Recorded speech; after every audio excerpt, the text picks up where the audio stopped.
Кварталът е Максуда, а улицата Александър Василев. Циганка е разположила щанд за търговия с варена царевица. Продава я по левче. На сантиметри от нея друга търговка продава сок, но по всичко личи, че и двете нямат разрешително. Не се отчитате никъде, касов апарат нямате. Къде си плащате данъците? Хубаво. Ще оправим.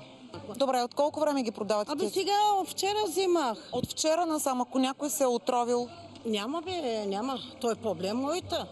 Няма. Как така е ваш проблем, ако някое дете се отрови? Няма като има нещо при мен ще идват. Ама вие сте и лечител, и лекар, и токсиколог, така ли? Да. Някой има ли оплакване тук да се отрови?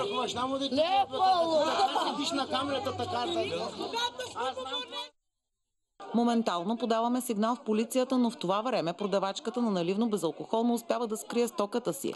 Докато пристигнат униформените, екипът ни бе наобиколен от разгневени цигани. Кой работи в чистота? Българите работят. Българите само химикалите на ръката учат. Няма нищо. Защо една България не мите пътищата, бе? Вас тела едната. А циганите мите. И парите не давате на хората. След като СКАТ сезира полицията на продавачката на царевицата, бе съставен акт за нарушение. Озверелите цигани от Максуда се заканиха на екипа ни, че ще се отмъстят. СКАТ обаче сезира полицията и очаква от тях адекватни действия.